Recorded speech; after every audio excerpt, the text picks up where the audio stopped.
Okay, so we have a third and a fourth object spotted over the United States. I'll give you the details on this and what is going on here. Is this part of a larger coincidence going on here? I'll let you be the judge. Let's jump right in. Thanks so much for liking these videos. It really helps out our channel and the YouTube algorithm. Here we go. Okay, Canadian Prime Minister Justin Trudeau says that he ordered the takedown of another unidentified object.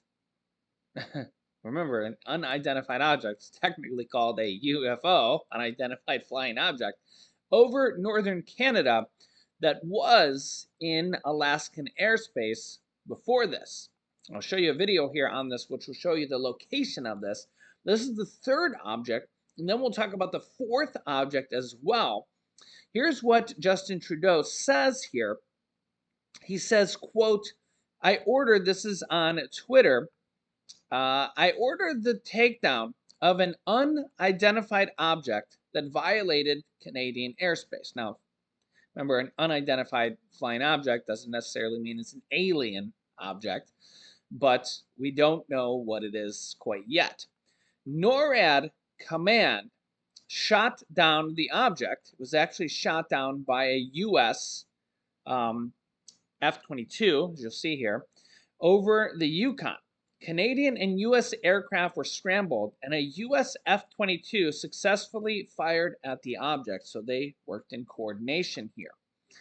He says here in another tweet, as you can see here, I spoke with President Biden this afternoon. Canadian forces will now recover and analyze the wreckage of this object. Thank you to NORAD for keeping the watch over North America. Wow. Yeah, so another high altitude flying object shot down over North Canada, which also was in Alaskan airspace. So both Canadian and U.S.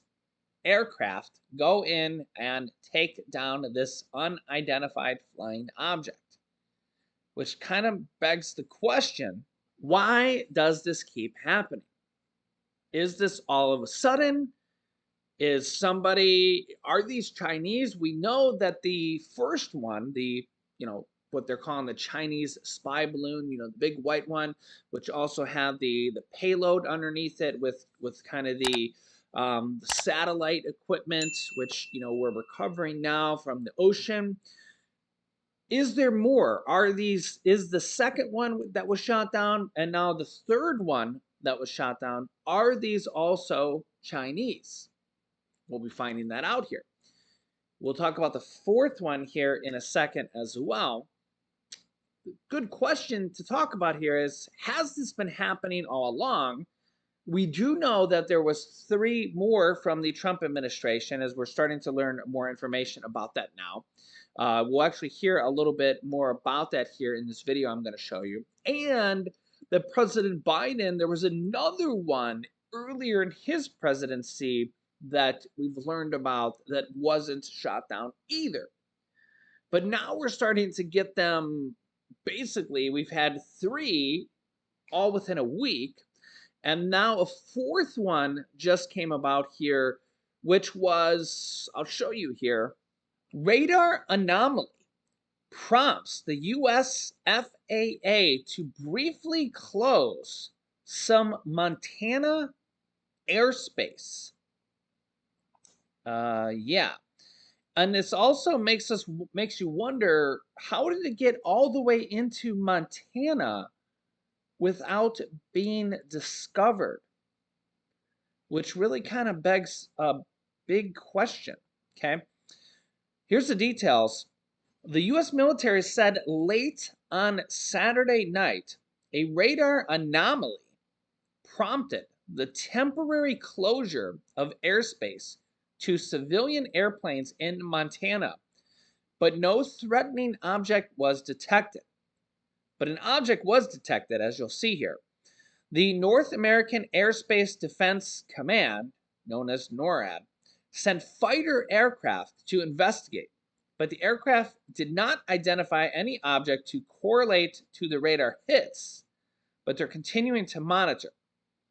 But here's what happened, because this is a little bit confusing what they're saying here, okay? We go back here. The FAA closed down and then reopened the airspace, temporarily barring flights in an area about 50 by 50 nautical miles around Havre, Montana, near the Canadian border, yet again. They issued similar flight restrictions in response to the earlier suspected Chinese spy balloon. 3 lawmakers said on Twitter that there was an unidentified object seen in Montana airspace Saturday. So 3 lawmakers confirmed that there was an unidentified object seen in Montana, as you can see right there. Representative Matt Rosendale, a Montana Republican, said on Twitter he was in contact with the U.S. military and, quote, and monitoring the latest issue over Havre and the northern border. He said the issue was because of an object that could interfere with commercial air traffic. So there was an object. This is why it gets confusing here. The DoD will resume efforts to observe and ground the object in the morning. Yeah. So again, you can let me know your thoughts here. Senator Jon Tester of Montana wrote on Twitter he was aware of the object in Montana airspace and remained in close contact with senior DoD and administration officials. Now, take a look at this. You'll see on the map here where all these locations are, and this will give you some more context. I want to go to the White House. Lucas Tomlinson is live there right now. Lucas, what can you tell us? Is there any reaction from the National Security Council or the President of the United States so far?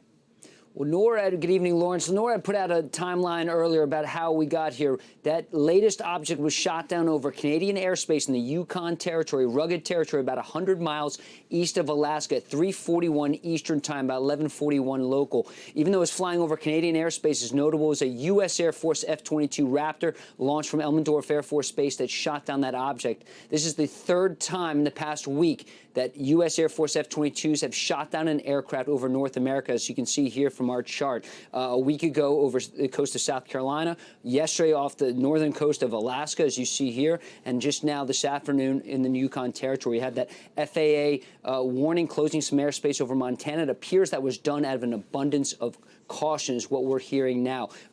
F-15 Eagles in the U.S. Air Force Reserve were scrambled out of Portland. They flew in the area, and it doesn't appear like they have seen anything. That's according to some officials right now. But bottom line is, what's most concerning to officials at the Pentagon is the object today and the object yesterday were able to penetrate U.S. airspace over Alaska. This one that was shot down over Canada first was detected on radar, not till it was already flying over Alaska. That's what NORAD said earlier, Lawrence. It's very concerning. And, of course, going back to that Chinese spy craft that was shot down off South Carolina, remember, that launched from China on January 21st and spent over a week crossing the Pacific. It appears that went undetected until it was spotted January 28th over the Aleutian Islands. So certainly this appears to be a gap. I heard your guest earlier talking about probing, looking at U.S. air defenses. It's just notable that satellites did not appear to pick up these spy craft, and it was ground search radar that did. But, of course, that's very limited to the curvature of the Earth, so you're not going to pick those up. In this case, the last two, till they had already breached U.S. airspace, Lawrence. You know, Lucas, a lot of folks don't know this, but you have a deep experience in the military. You were in the academy. So I want you to put that hat on for a second. What is the U.S. doing right now that we have? It seems like all these unidentified aircrafts or whatever they are, drones, are just making their way now. So what is our positioning right now from a defense standpoint? What are we doing? Well, Lawrence, you know when you're looking through old emails, you're trying to figure out where to find them. You're not just going through your emails one by one. You're doing keyword searches. The reason that some of these spy craft were detected during the Trump administration was because they're taking this data that they're collecting from these balloons and going back to the system. Because the U.S. military, civilian satellite companies, anyway, none of them get rid of that data. So they're going back, just like finding those old emails using keyword searches, finding out where these could have been detected. That's how they're going back and finding these. But it's very notable that, you know, U.S. spy satellites for years, they've been looking at North Korean missile launches, ballistic missile launches, IR satellites flying over space. They're looking for those booms, explosions. Those are what gets picked up. They have a library of information. That's how they know what kind of missiles flying from North Korea, for example, the range and all that. It's about historical data. That data just does not exist with these balloons. So while the Pentagon on the classified side could have been tracking some of these balloons for years, certainly going back, let's talk about those UFOs that were seen off the USS Nimitz in the Pacific years ago. Remember, we had those fighter pilots saying they saw this unidentified craft. They're moving quickly. Some of the pilots I've heard that have, including some of the ones that have spoken to the pilots that shot down those craft over Canada and the one over Alaska yesterday, say these were not balloons. These were, craft objects, if you will. They're very similar to those that were spotted over the Pacific. So it's very concerning. There's certainly, something else the Pentagon's going to have to look for. But just talking, just in the Navy, I mean, when you're, standing watch and you have air search radar on, when you're looking at different objects in the air, they fly, profiles. You know what an airliner looks like. It flies 20, 30, 40,000 feet. It's squawking on IFF. It's kind of like when the radar hits it, it kind of returns and says, hey, here's who I am. Whether you're Delta Airlines flight, for example, 952 or whatever, that's going to be seen on radar. So in the case of these craft, when those U.S. military fighter jets are flying alongside these craft, obviously there's no one to hail. There's no one inside to talk to. And in terms of a radar section, when they're bouncing off and you're not getting a return because it's mysterious. Frankly, as somebody told me, it's not like The Hunt for Red October. I'm kind of dating myself here, Lawrence. I don't remember the movie, but when they heard that new sound, and the computer said it was a seismic, an earthquake, but it was really a new class of Russian submarine. Very similar here. These are new systems that the Pentagon is just not very familiar with. So they're updating their computers. They're also going back in time to see what else made this kind of sound, what else emitted this kind of frequency. That's what they're doing right now, Lawrence. Lucas Thomason, a wealth of knowledge. Thank you for joining us from the White House tonight. Yeah, so here's something to think about.